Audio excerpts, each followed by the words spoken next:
I've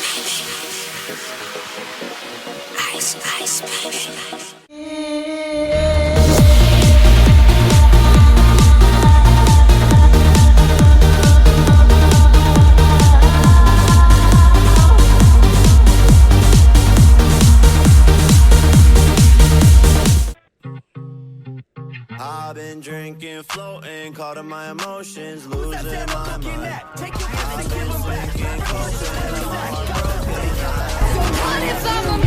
Stop in the name of love, as that one song once said in their lyrics. Music. Everyone loves it, because much like how people are from different walks of life, everyone enjoys music, just different genres. Maybe you're a classical man, you know, with Beethoven and the other Das Boys from Germany. Maybe you like jazz. Maybe you're really into the energetic Eurobeat dubstep remixes. Or maybe you just like some lo-fi hip-hop at the end of the day, and you probably do because it seems like everyone loves lo-fi hip. Maybe too many people like it.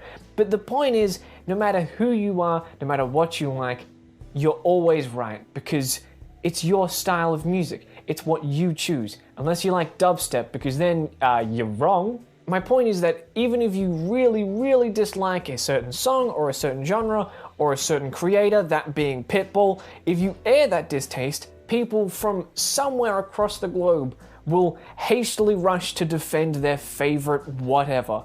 Even if their favorite whatever was a person that played patty cake with someone's face, that being a woman's face, and instead of an open hand, it's like a fist, or maybe a gun, because we don't know yet. I'm talking about Chris Brown. He may have threatened a woman with a gun, but I don't know. I'm pretty sure he did. Thank you, Chris Brown. So I thought it would be fun, for me, not for you. What makes music by YouTubers completely fine, but YouTuber music specifically completely shit? And I know what you're saying.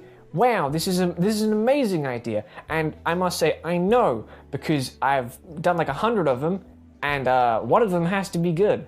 I realize now in my ineffable wisdom that it may actually pose a challenge to find appropriate B-roll footage to place in the background right now. So cast your votes now in the comment section below.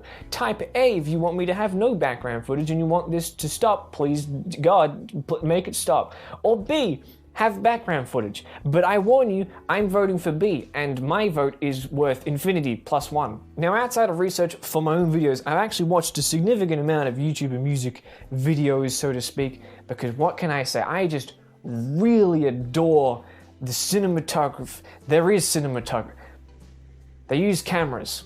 I like cameras. The main critique against these songs and the accompanying music videos is that despite being made by separate people from completely different walks of life, mainly being rich ones, they all sound exactly the same. It's something that once someone points it out to you, you really can't not see it anymore. Like someone chewing with their mouth open, bad facial hair, or continuity errors. You know, there's the obvious ones, the Lances, the Polars, the Jacob Satori.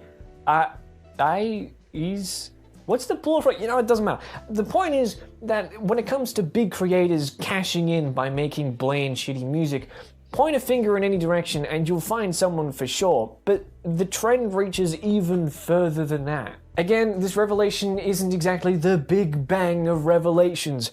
Bazinga. But it is really interesting in the fact that there is essentially a subculture of the music industry based solely around creating what is in many ways the exact same song, but just for different creators. I think this is the part where I should point out that the music industry actually does this a lot. This is a common practice where 1 billion people will be working on a single song and its video. You know, there'll be writers, producers, editors, cinematographers, all that kind of good stuff.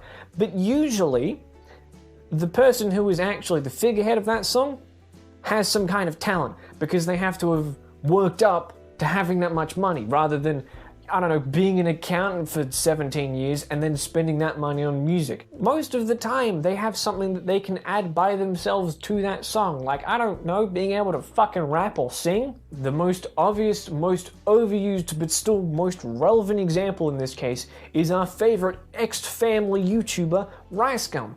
Ricegum is an interesting channel, especially in this context for this video specifically, because he's actually been uploading raps and music for about as long as his channel has existed as Ricegum and been consistently uploading under that name. He's always had a close link with raps because he started it very early on in his videos. So he would be the first and best choice, you would think, to break the YouTuber music mold, but of course not, because why the fuck would he? And this is why I brought him up in the first place, because despite the fact Ricegum at one point did everything himself, you know, the lyrics, production, everything in between, all of that, it does not automatically grant you amnesty from being called YouTuber music, so to speak, because there is a secret ingredient that you need to ascend from these ranks, and it's called passion, also known as giving a shit, just anything at all, caring, a little bit. Dear God, man. It's not shocking to anyone that the quality of Ricegum's songs and videos has jumped significantly once he moved to LA and was suddenly surrounded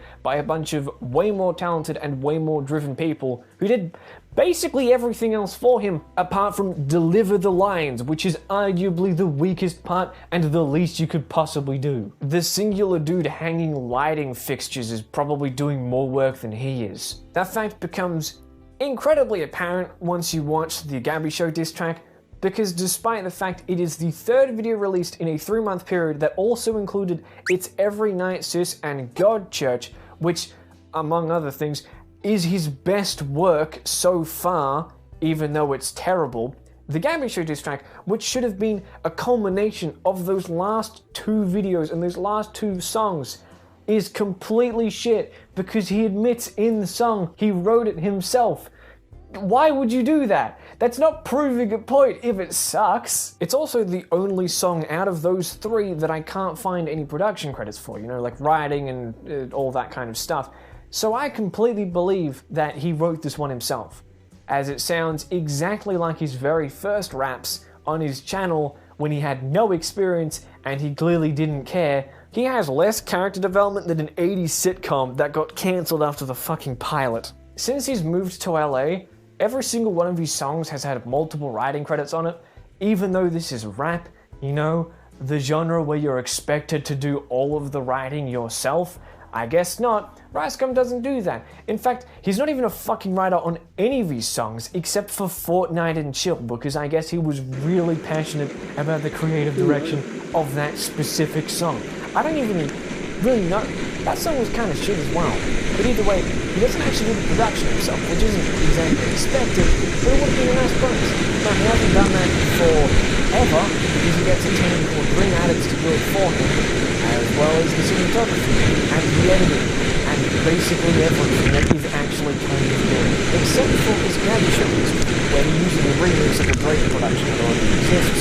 The camera movement, there's no kind of thought behind it, there's no real drive behind the camera, using pushes and way too close to explore the photo.